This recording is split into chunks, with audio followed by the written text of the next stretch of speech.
Hello, I'm Jay, owner of Volunteer Audio in Oliver Springs, Tennessee, and I've got a beautiful 2016 Harley Davidson Ultra Limited.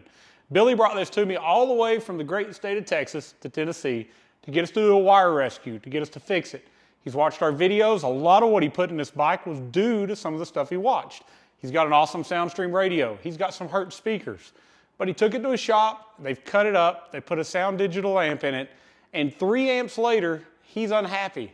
He wants to get it fixed, and we're going to fix it right. We're going to repair all the wiring that's been cut. We're going to put an awesome Hertz amplifier in the fairing that will last for years and years. We're also going to add some 6x9s to the lids. Hang out, watch the rest of the video. I'll show you everything we're going to put in it, and I'll show you step by step this install, the things that we're going to face, the things we have to fix, and the things you don't want your local installer to do if you choose not to do this yourself.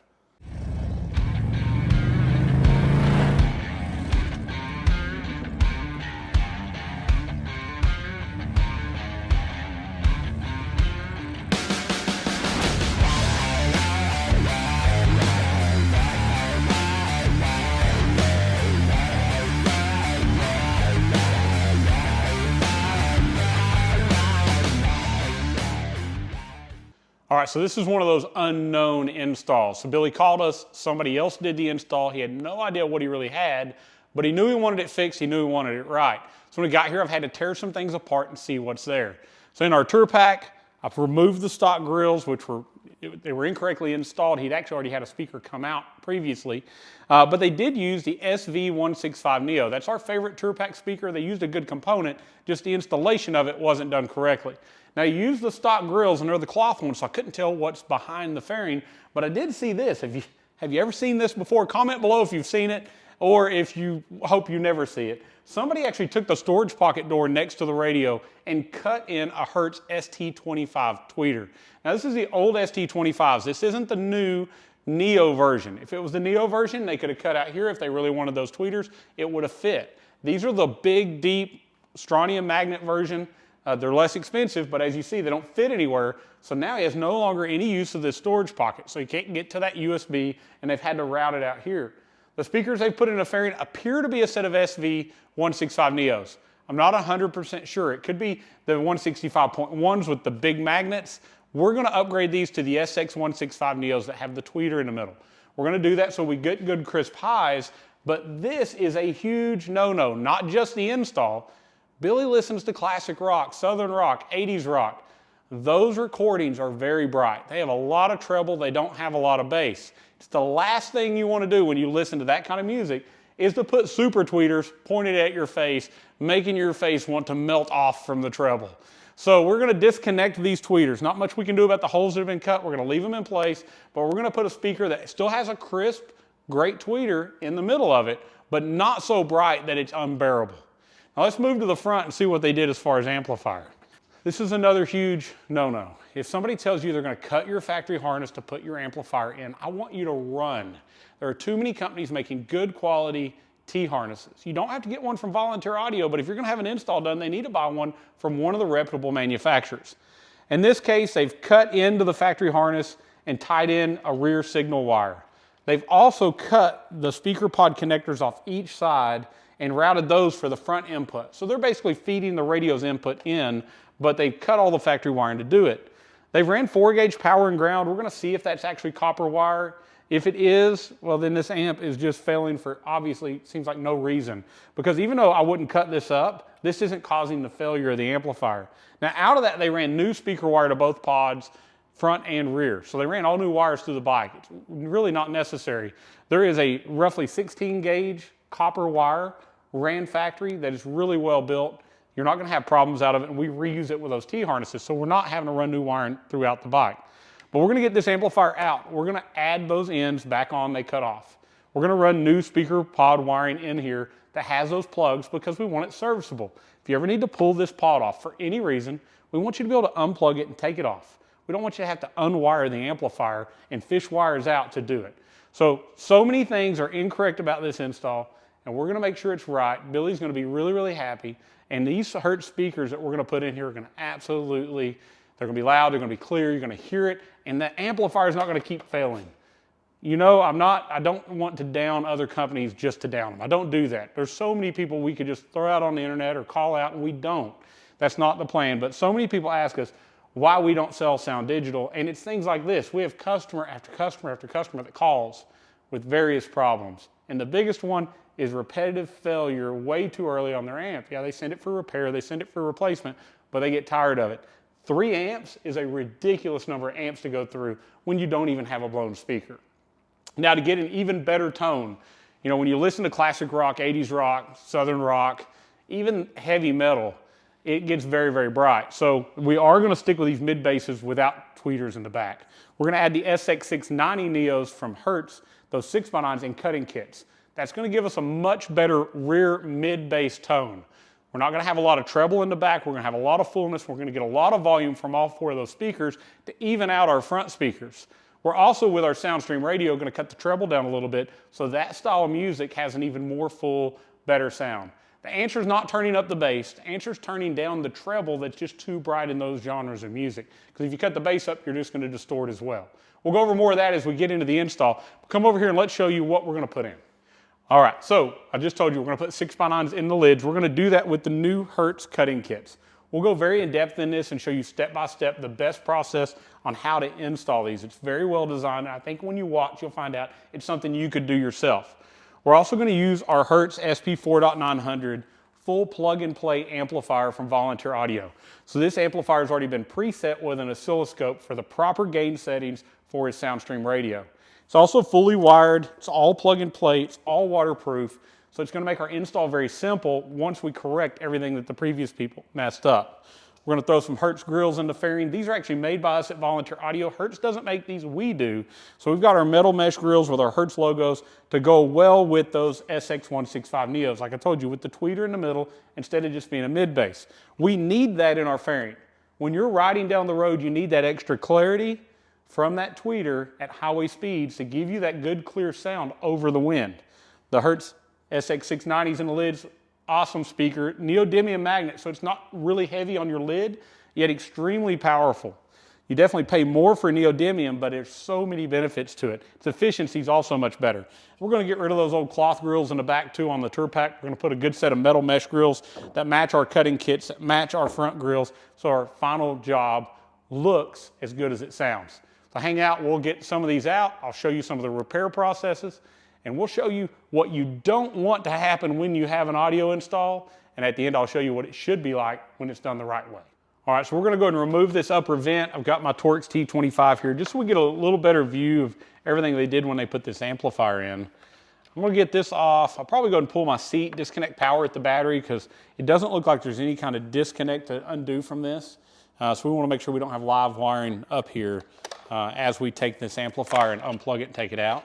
All right, so I disconnected the power and ground from the battery, just making sure that when we unhook this power wire up here that we don't actually short anything out. We'll also check the wire after we get it pulled out and see, was it copper or was it aluminum? A lot of people don't realize you'll buy a wire that looks to be copper and it will be the right size, but actually what's inside of it is an aluminum wire. And when we use an aluminum wire, for instance, 4-gauge wire, and when it's copper, it's good to 120 amps of current from most manufacturers. If it's an aluminum wire, it's good to about 60 amps of current. And I'm looking here, this one doesn't say, well, it says OFC spec, so it might be copper. We'll check that again when we get it out. But if we were to run aluminum wire on an amplifier that needed more than 60 amps of current, we're starving the internal capacitors in that amp, and it's going to fail. And it's going to be really on you for doing a poor install and using the wrong kind of wiring. And it looks like somebody thought they were doing the right thing and they tried running larger wire, but at the same time, the execution of it is pretty poor.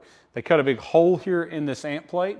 When they did that, they didn't even repaint the edges. So not only I don't like raw metal edges that are gonna cut your wire, but they also have now allowed this to rust inside the fairing. So very, very poor execution of what they're trying to do. And we don't call out anybody particularly. So I'm not gonna tell you who did this because we just don't feel that's our place to do it. But we know this man had to drive a long ways to try to get it fixed after his local place continually messed it up. I'm just gonna undo all the speaker wires. I'm gonna get our amp unmounted, and then we're gonna start fixing the wiring where they've tapped. As you see here, they've actually cut the front pod wires off on both sides. And then also here, they've tied into the wiring that would have ran to the rear. So I gotta fix that too, so we have our factory wiring back running those 6.5s in those rear pods. But Like I say, I'm gonna get this amp unmounted. We'll hop back on here in a minute and I'll show you this damage a little bit closer and what we're gonna do to fix it. All right, so let's just talk about our wired repair. I took our amp out and I've chased each one of the connections and went to the amp to where they cut it out of the bike. They'd cut both of the front speaker pod connectors off, which as you see, we've reinstalled. The way we do that's with a military splice. I use a non-insulated crimp terminal and then we heat shrink. You could also solder, but when you solder, you weaken that copper, and on a high vibration issue like a Harley, it could very well break there. So we just want to crimp it and then heat shrink it. If you look at the factory connectors, anywhere that Harley does this, where they tie multiple wires in, it is crimped and heat shrunk as well. They'd also cut the rear wiring out of here. So the blue wires that feed the rear were cut loose, they were tied to the amplifier, and then they ran new wiring to the rear. We have fixed this so all of our T-harnessing is going to work. We're also replacing anywhere that they wrapped with this interior grade Tessa tape. We're rewrapping with the factory style exterior grade tape because this tape had just deteriorated and there's really not even any glue left on it. It no longer sticks. It's just this kind of cloth tape and it holds moisture anywhere it can get wet. So when we're on something like a Harley that we know water's getting into the fairing, I mean, we've got signs of it, we've got rust here on this plate, as well as the tape is no longer staying together, we're gonna wrap it with that correct exterior grade tape. Now, another thing I found as we took the amp out, if you notice here, the 4 screws that go from the plate to the radio are missing. There are a total of 11 screws that hold this plate to the bike. 2 on each side at the pods, 2 holding there at the tack, 4 here, and a 5th one at the storage pocket. Not only did they cut his storage pocket up to try to mount that crazy tweeter and make it where it was non-usable, they didn't even put the screw back in it. They didn't put any of them in here. They're missing one out of the pod here. So a total of the 11 screws that hold this together, 6 are missing.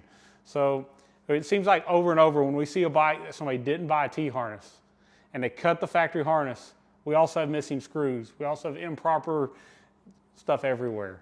The front speaker pods, they just pulled the factory grommet and wires out and stuck a wire through the hole. So they're no longer sealed there.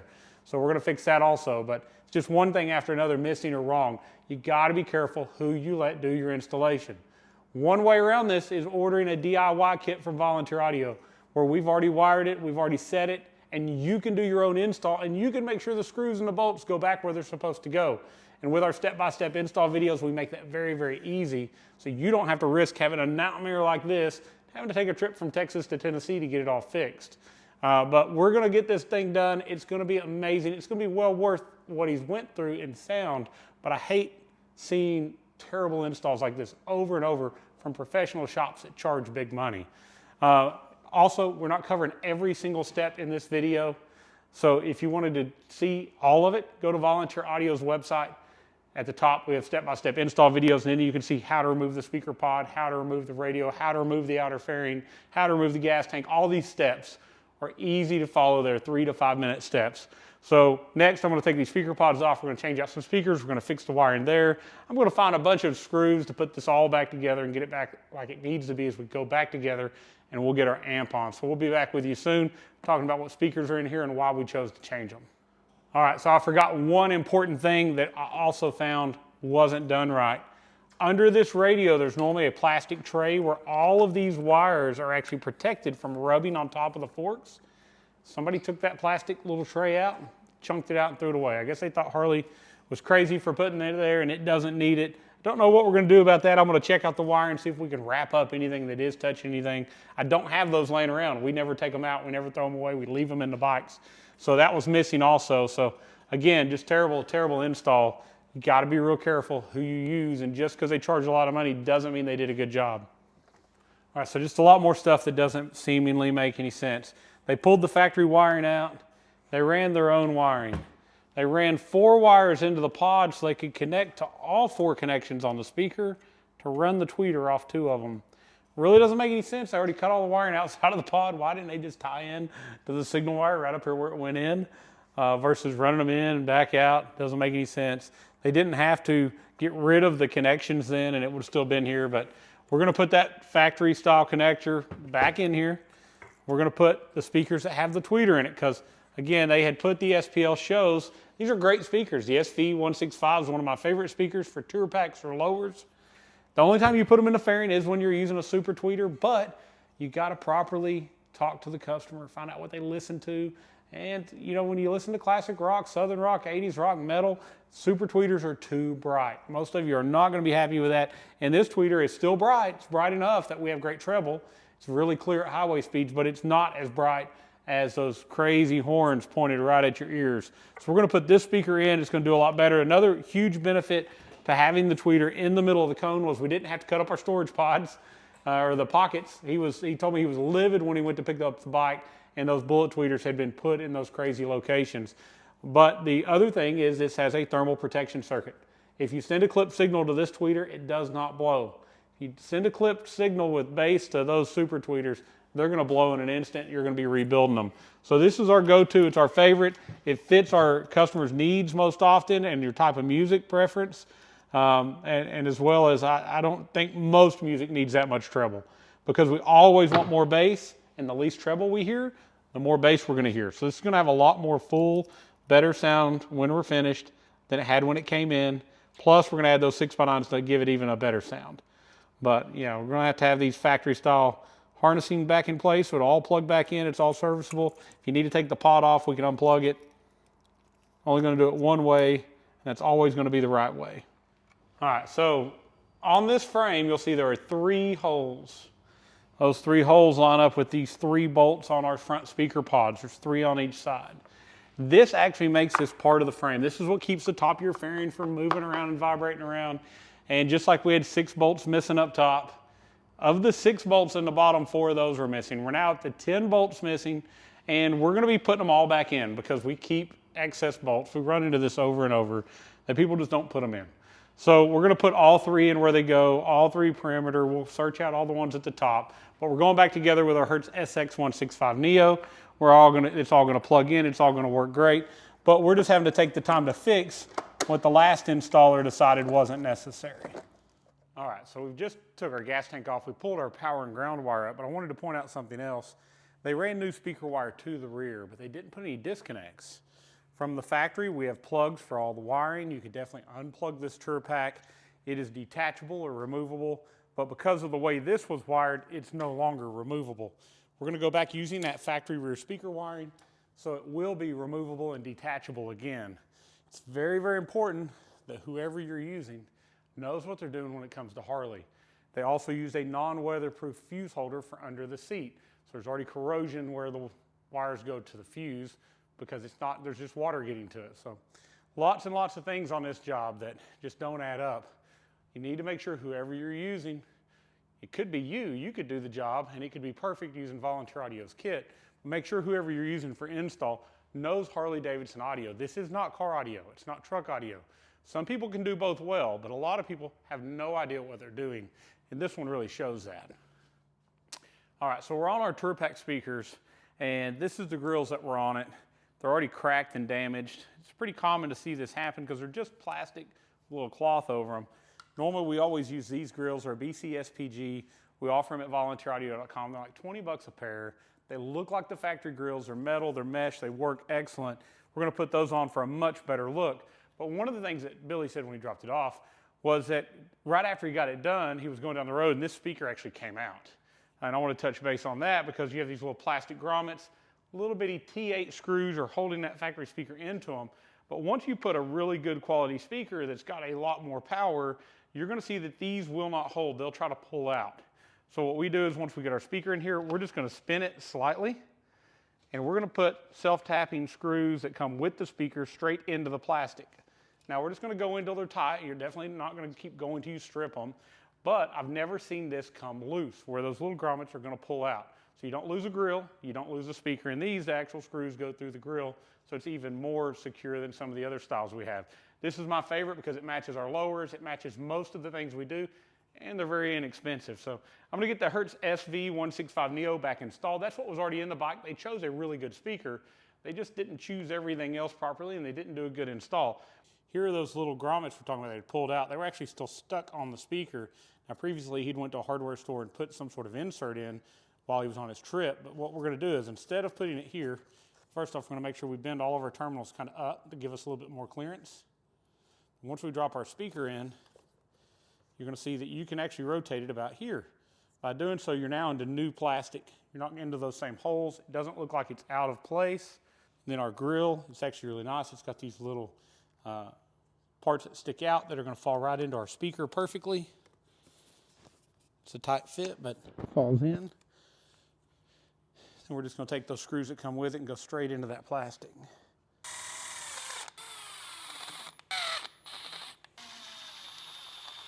That's what it should look like. It's so much better than what was in there. This is garbage. Throw this away. Get a set of these. Like I say, 20 bucks. You can't beat it. All right, so as you see, we got a lot more hardware mounted in this fairing than we had before. Previously, we had 6 screws missing. We've put the extra screw in the speaker pod. We put the 4 here under the radio. I've cleaned this with isopropyl alcohol, and we're ready to stick our amplifier in place. We're going to have to do quite a bit of wire management on this one because a lot of the factory wiring that was actually secured under the radio, they removed that plate and everything that secured it. So we're going to have to do a better job and try to get it where it needs to be. So we're just going to stick our amplifier here.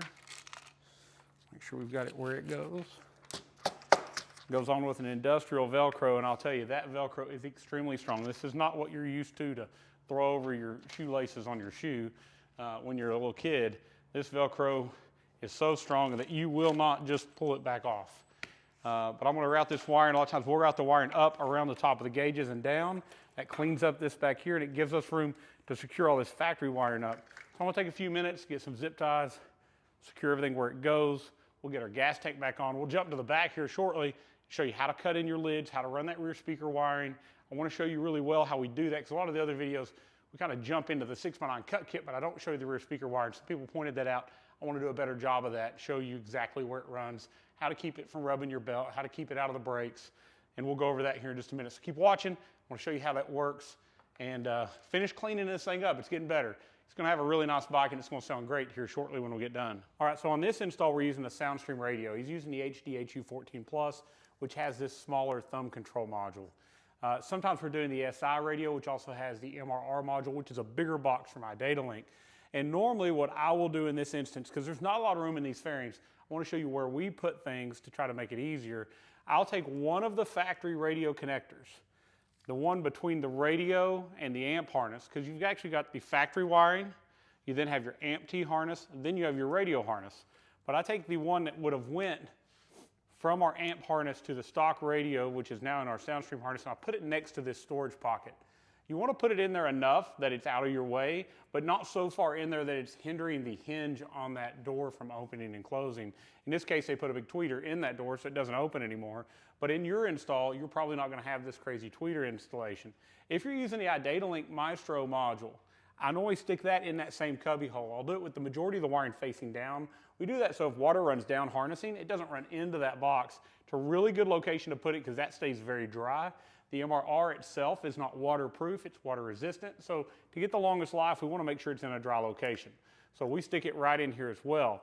That leaves this whole cubby hole on the other side of the radio open to feed other wiring in. Like we'll take the factory connectors that are left over, we'll put those in that hole. We'll come up through here. Anything that we have that is excess, we will fit into this area. And then we'll secure it all up.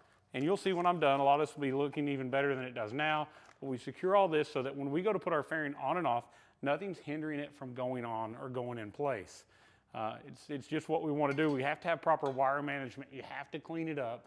Some people are a little OCD like me about it. We've got to make sure that things aren't rubbing. And long term, we're going to have a much better install without any reason to get back in here when we run all the wiring the right way. Now, I know when you look at it, there's a lot going on here, and we've got to make sure that we take our time. Take your time, use zip ties, do this the right way, and by doing it the right way, you're not going to have to do it more than once. That's always the easiest way, is doing it right the first time. All right, so I'm going to get a little bit more wire management done. We'll jump in here and show you the end result here shortly. All right, so as you see, our wiring, even though there's a lot in the fairing, it all has a place. The amp wiring is all going up behind the speedometer and back down. The factory wiring is coming over here, and we're using this storage pocket to house a lot of the wiring that we wouldn't know what to do with. It's all still very serviceable. Everything can be unplugged. It can be easily removed. It's also where our fairing is going to go back on without any of this interfering. All we have to do is plug in our headlights. So when you do take it to have it serviced, if they have to get in here, we're not worried about your dealership throwing a fit about you having the amp or thinking that you did it incorrectly and trying to avoid some sort of warranty because it's all plug and play. Now, we also ran our power and ground as well as our backbone connector for our rear speakers through the backbone of the bike where the factory wiring was. Now, the last installer, whether this is right or wrong, I'm not going to argue that fact with anybody. I prefer to run it in here under the gas tank. They pulled it through the frame rail. The only problem with going through the frame rail, in my opinion, is that same frame rail is where the bolts that hold the gas tank go down.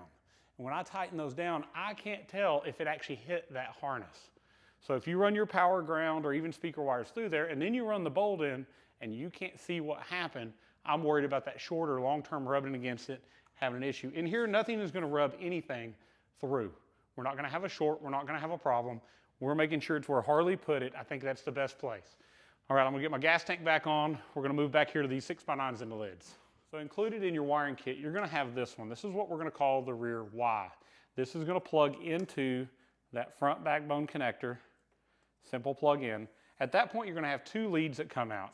Now, they're clearly labeled. One is going to say belt and one is going to say brake. Now, the belt side of your motor is going to be the left side with you sitting on it. That's where the belt is.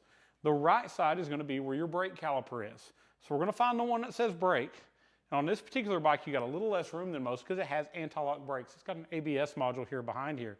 And what we're going to do is we're going to, with the cover off, we're just going to take this wire and we're going to feed it here at the top of this ABS module, and we're going to bring it out through this hole. Once we have it through there, we're going to bring it behind this frame rail, and we're going to bring it up to where you see this factory places where zip ties can go. That's where the factory harnessing is held. That's what we're going to use as well. So I'm going to take a zip tie and I'm going to go through here.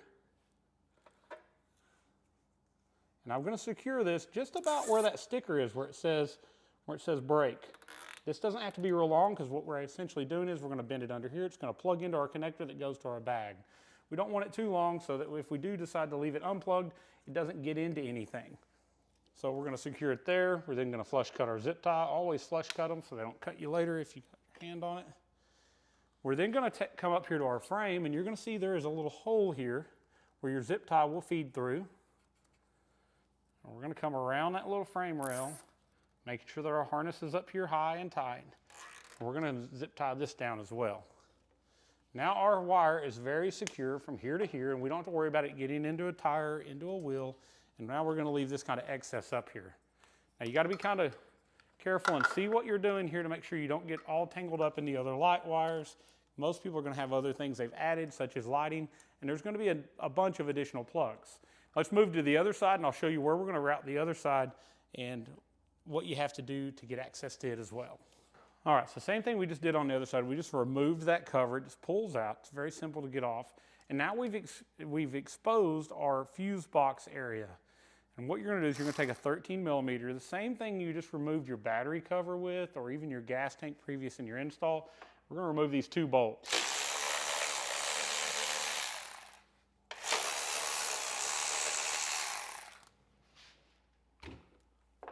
Now you don't have to remove any of these wiring connections. All we're going to do is just grab this box and pull it out just enough that we now have access to run our wiring. So keeping in mind where these other connectors are, we're just going to try to make sure that we're clearly here at the back of the battery. We're going to pull out through this same area and fish this wire, just like we did on the other side, to this same place that we're going to secure our zip tie.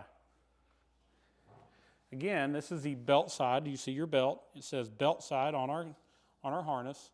And we're going to go through here.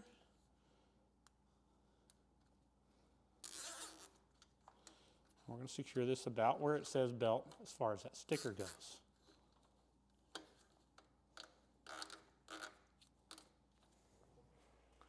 At that point again, we're going to flush cut our zip tie.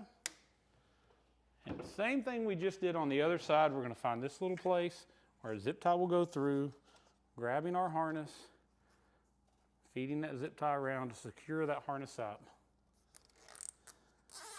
so that there's no chance of this wiring ever getting down into this belt or into the tire. Really, really simple process. We just want to show you how to get to it. Now we're just going to push this panel right back where it was. And we're going to put these bolts back in place.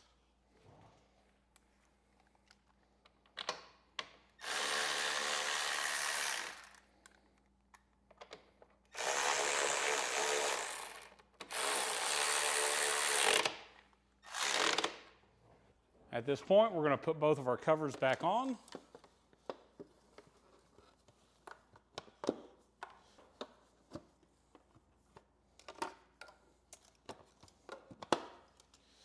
All right, so now we're back to under our seat.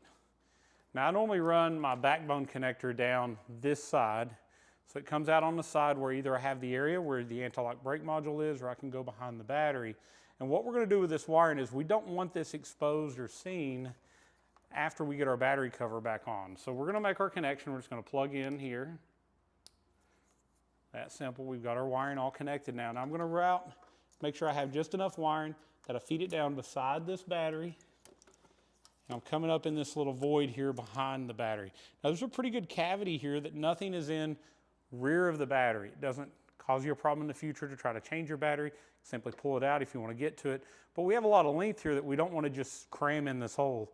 So if you didn't have ABS, normally I'm going to pull it out to this side, and where the ABS module is, I'm going to zip tie this wiring, I'm going to leave it in there, and I'm going to secure it. When we have ABS such as this one, I now know that I have this much wiring to deal with. I'm just going to kind of fold it over like this. I'm going to wrap one zip tie around it just for securing purposes, so we don't have a bunch of loose wiring.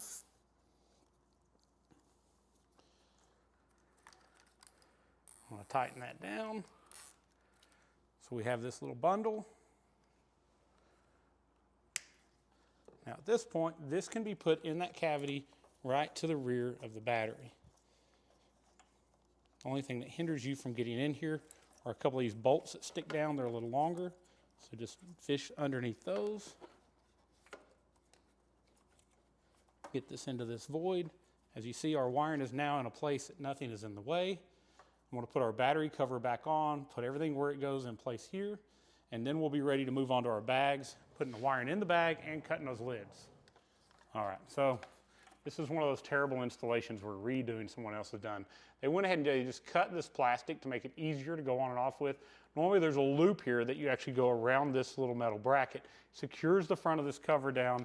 Somebody thought Harley didn't know what they were doing and they didn't need that, so they've cut it off. But normally you're going to push this to the front. You're going to go around that so that it's secure. But in this case, we don't have that option because they decided to remove that for us.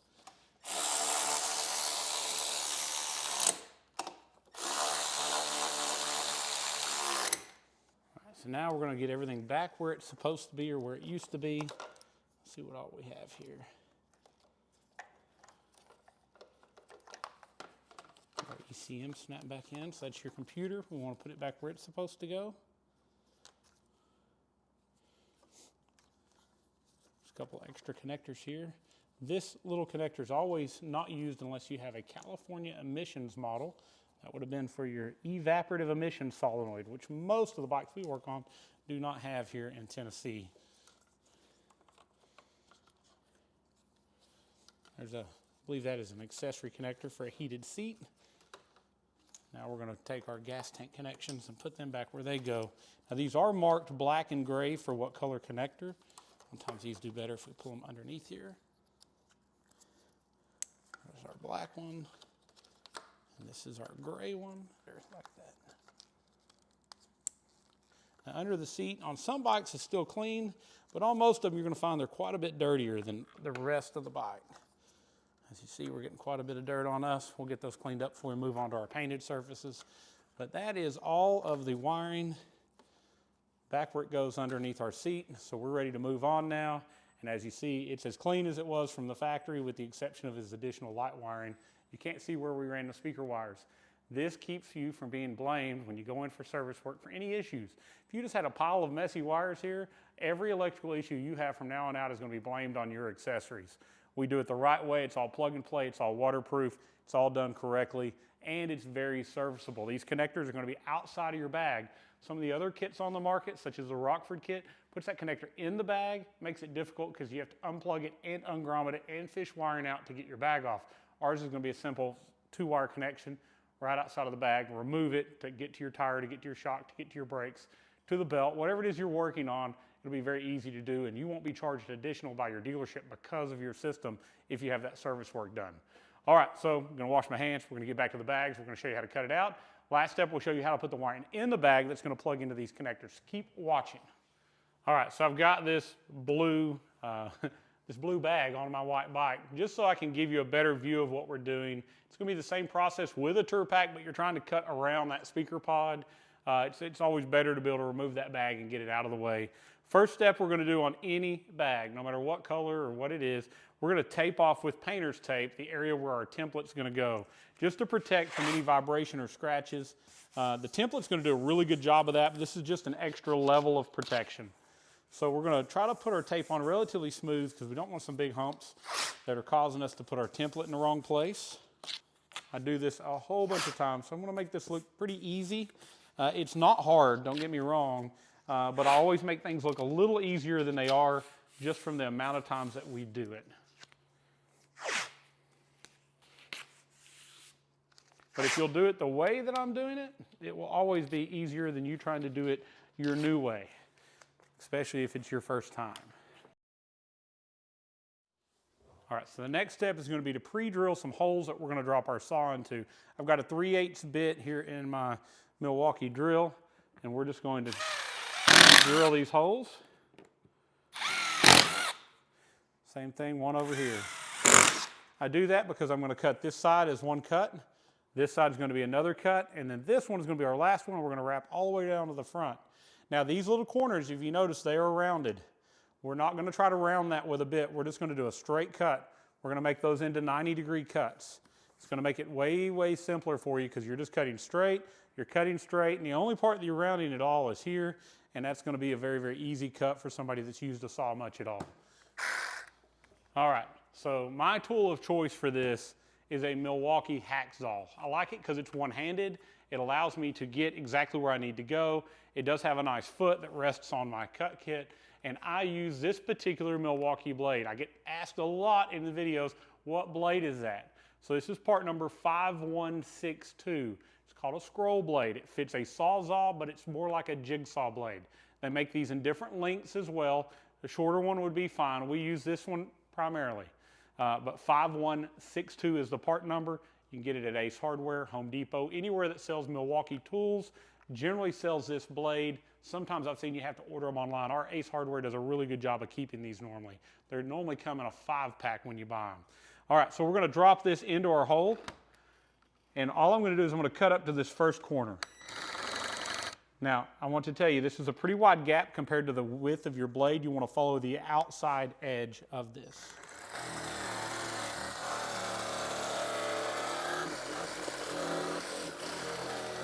All right, so I just cut a straight line up into here. I'm going to drop back in now, and I'm going to go the other direction.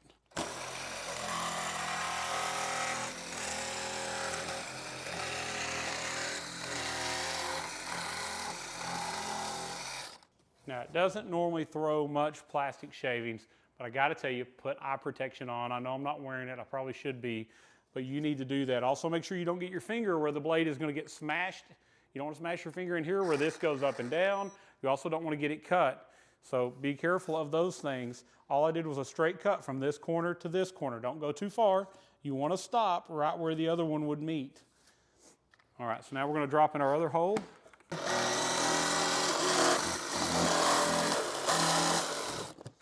And as you get to each one of these little bridge points that hold this template together, you're going to cut through those. Just straight line, cut right through it.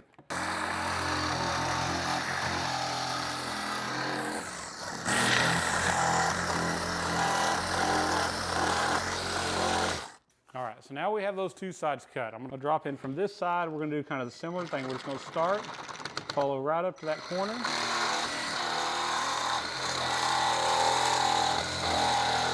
Now I'm normally going to, when I get done, I'm going to come back here, and from basically this point to this point, I'm going to cut about an extra blade width off.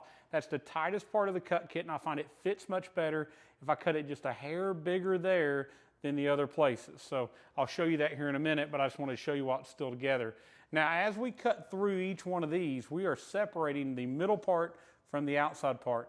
So as we get down here, I want you to make sure you've got your hand on it and that you're holding this so that it doesn't move as you cut through the last couple of these. Now, making sure you keep the foot of your saw pressed firmly against your template and just curve with this as you go.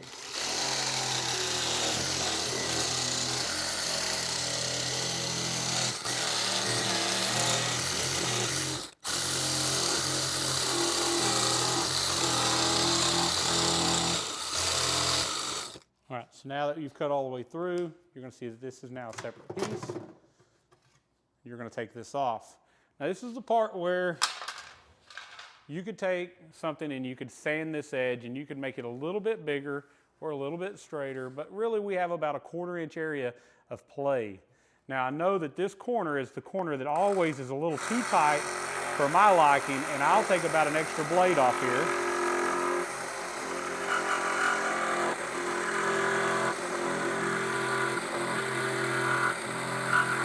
So you could do this without doing that, but this corner is going to sit more flush and look better with that little extra cut out there. So I know it's not absolutely perfect, but it is really close. You could take a sander and you can make it more perfect if you're more OCD, but I know that that 1/4 inch gap, all this is going to be gasketed well, it's going to fit well. So I'm going to untape it, we're going to move on to the kit. I'm going to show you the correct order to put the screws in. This is very, very tight. It's a little hard if you don't follow my order, so I'll show you how to do that next. All right, so you got your new Hertz cut kit. You've already cut through here. I want you to take a second. I want to check the gaskets that are on our cut kit. I want to make sure they're in the right place.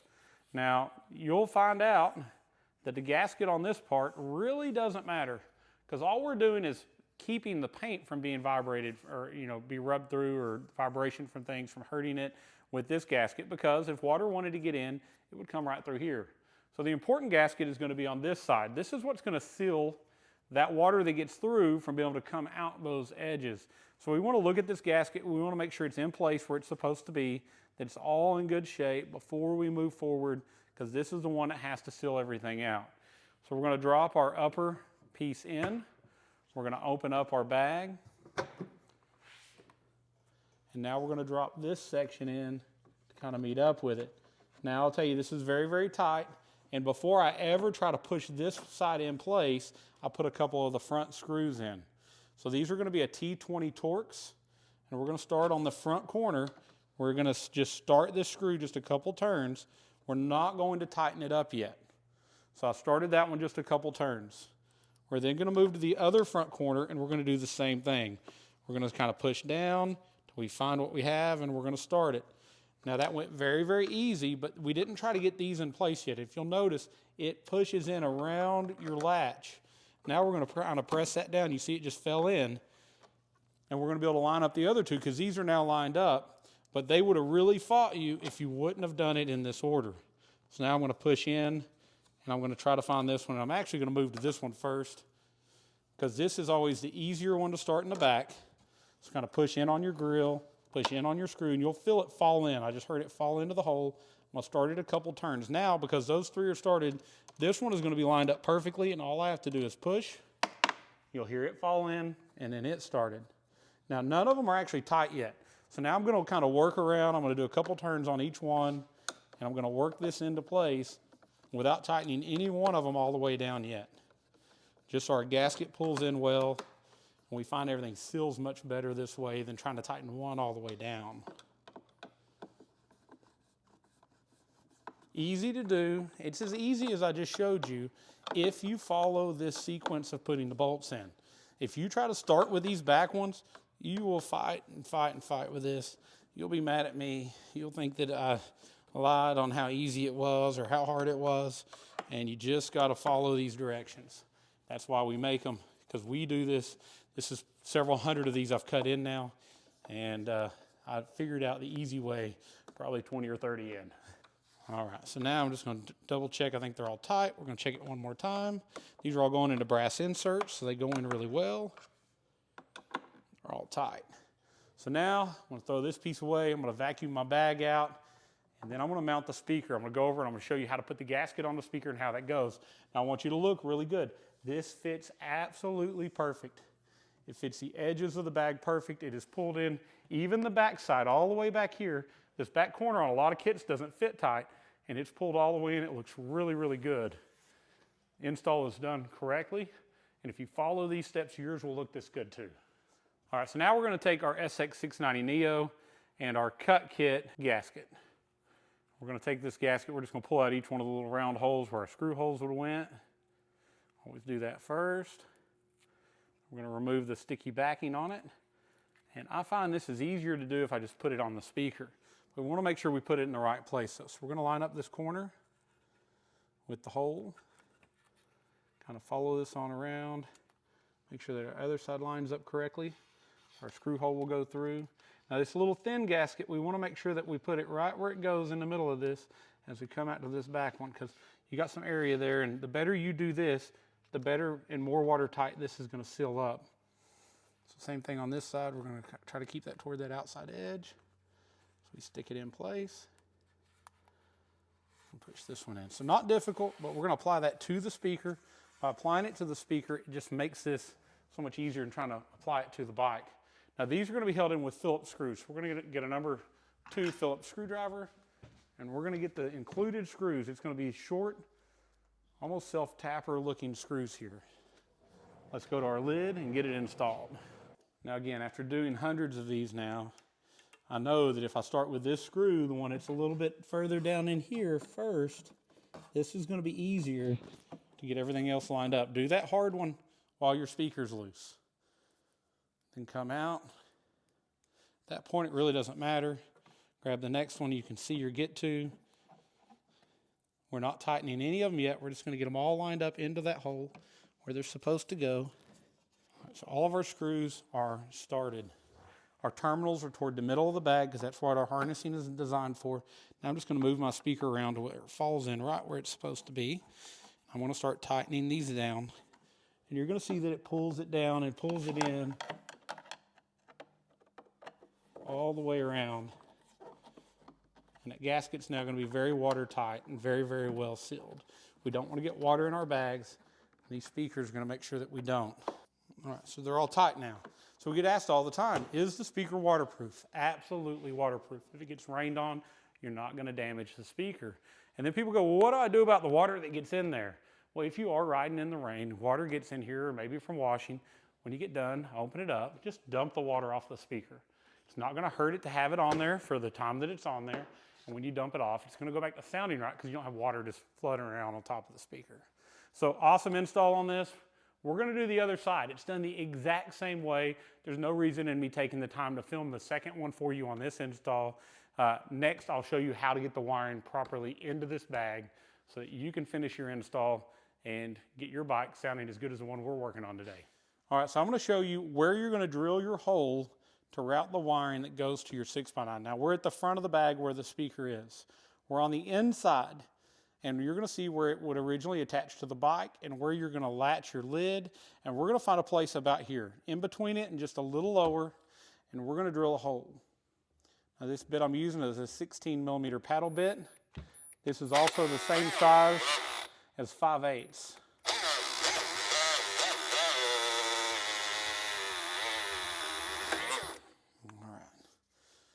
Drill this hole right there, clean up a little bit of our mess, and I'll show you how to put the wiring grommet in there. All right, so now we have the harness that came in your kit. The grommet, for whatever reason, is normally on the other side. So we're going to push that to the correct side, down where our plug-in is. We're going to push both of our wires, just feed those through the hole that you just drilled. And I'm going to normally take the crack from this and I'm going to face it downward so that we don't get any water ever into this grommet. We're going to start by pushing one of these edges into the hole. I'm then going to take a little straight screwdriver and I'm just going to kind of press this little gasket into place. We're just feeding it around as we go. This is a 5/8 hole is pretty tight on this, but if you were to make this really loose, you're going to risk getting water in. Also, the tighter that we make these seals, the better our 6x9s end up sounding in this kind of sealed enclosure.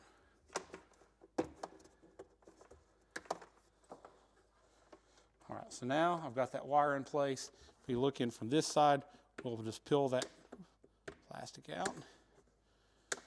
Now you'll see it's all evenly out and it's very, very well sealed. We'll move back to the bike. I'll show you how to secure it around here and what we do to make sure that that wire management is done right. When you set your bag down on your bike and you're going to go in, make sure you plug this connector in. Once you get it plugged in, just make sure it goes down below that mount and lean your bag in where it goes. We're going to take our turn-ins and turn those in where they go, securing our bag.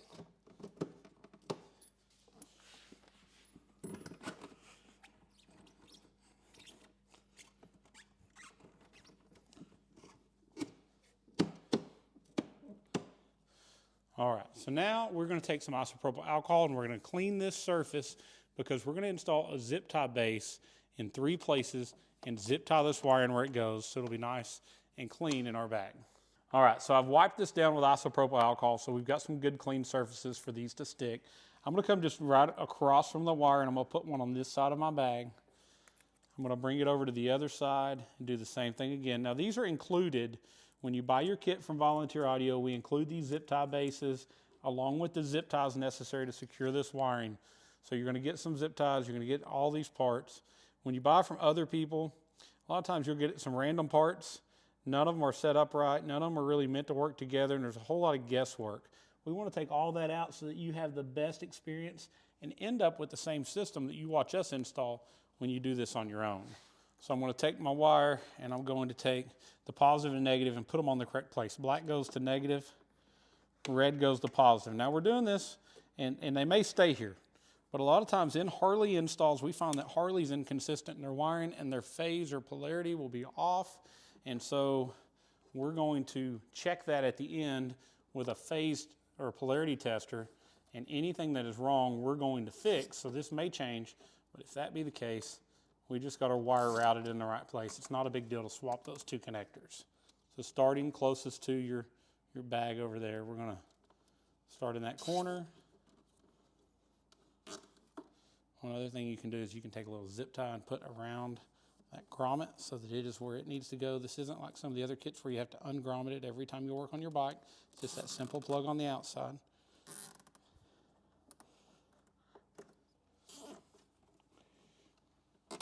The last step always, take your zip ties and flush cut them. This is going to keep you from ever scraping yourself, cutting yourself on those zip ties in your bag, along with any of the belongings you may have. So as you see, it's a very clean deal. We're going to do one last vacuum inside the bag just to be completely done. But now we have our 6x9 installed. We have very, very clean, professional install that you can do yourself watching these videos. And if you feel uncomfortable with any part of this, you can send the lids to Volunteer Audio. We'll charge you labor just to cut them in if you don't want to. Or you could bring the whole bike to us. We'll do the whole install. It'd be great to meet you. Make sure that everything is to your liking. Let you hear it at the end, and I think you'll be absolutely blown away with what we can do to your bike. So whether you want to do this yourself with our tech support, our install videos like this one, or if you want to come see us, we'd love for that to happen. Give us a call at 1-844-30-AUDIO, and we'd love to put together that perfect package for that self-install or set that appointment for you to come in and visit us here in East Tennessee. Close to the Smoky Mountains, close to the Tail of the Dragon, so many great places to ride. Make a little vacation out of it. Come see us, and make sure you plan the beginning of your trip here so you can enjoy that ride through all of our beautiful scenery listening to your awesome new system. All right, so we got both sides done. Speakers installed, wired in. They look magnificent. All right, so the last step on any install should be to do a polarity test. Connect your phone to your radio via Bluetooth, go to Volunteer Audio's YouTube channel, and look for our polarity test video. It's also available at volunteeraudio.com in our step-by-step install video section. Find this and play this video. When you do, you're going to hear some pops through all your speakers.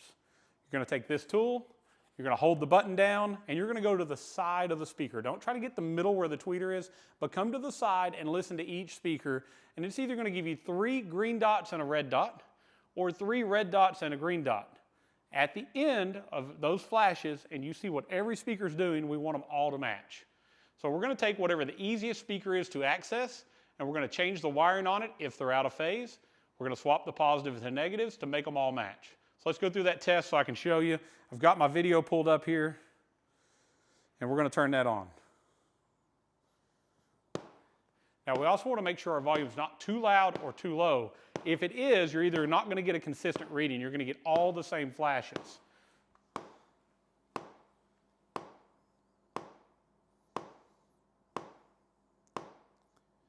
All right, so we got 3 reds and a green.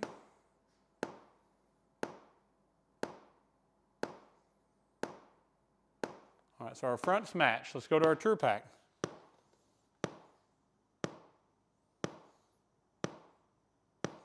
We're good on that one.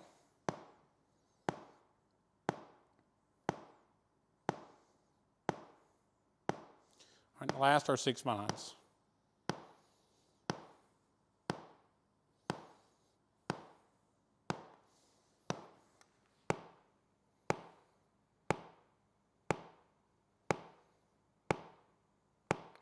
All right, so that almost never happens. This was our first listen, this was our first test. All of our speakers match. So our tour packs are correct, our fairing are correct, and our lids are all working together to give us the best mid-bass. I'm gonna get the fairing put back on this bike, be back with you in a second. We'll listen to it and let you hear just how great it sounds. All right, so this thing sounds so good. I'm so excited to let you hear it because it's just amazing. I listened to it a little bit, it would play before. It was pretty terrible.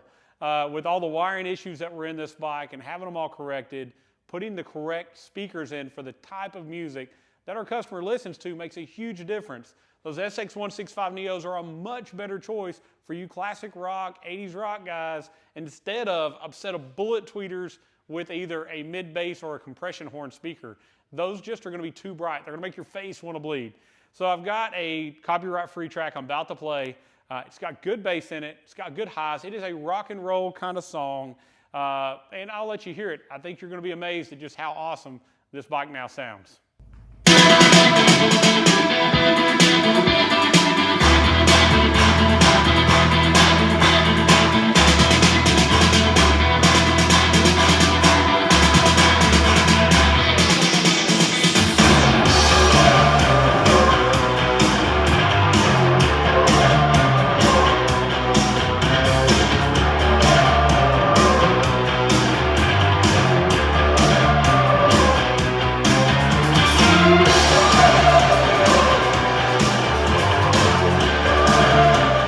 So this is my favorite system design.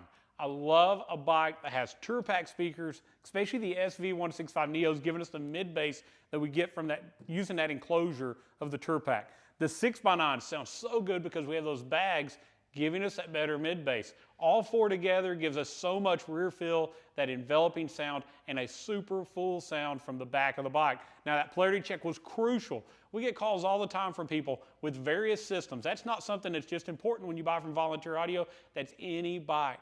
If you got a Rockford system, if you had Cicada, if you got Ground Zero or DB Drive U4, I don't care what brand you've put in your bike, check your polarity. That polarity system, making sure that test is done, making sure your system's working together for better mid-bass, makes it sound just so much better.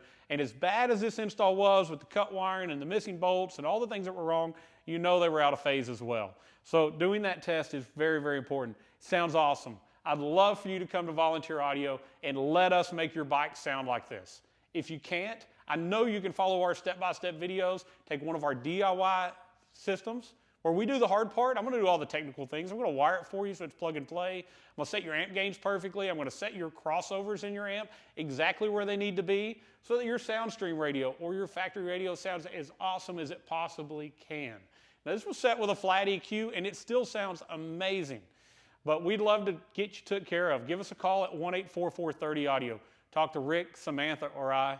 My name's Jay. Give me a call. We'll talk about your system, what you listen to. That genre of music is important to know what you listen to most often so we can set up the speaker system the best for you. But I'm going to tell you, this system sounds great on classic rock, 80s rock, 90s rock, metal, but it's going to sound good on modern country. It's going to sound great with hip-hop. It's going to sound great with that Latin American music. Whatever it is you listen to, I know this system sounds awesome. So if you want to get this, go to volunteeraudio.com. Go to our plug-and-play speaker and amp packages. Click that little link, put in your style bike, your year, your fairing design, and look at the packages. This is the Hertz Stage 6.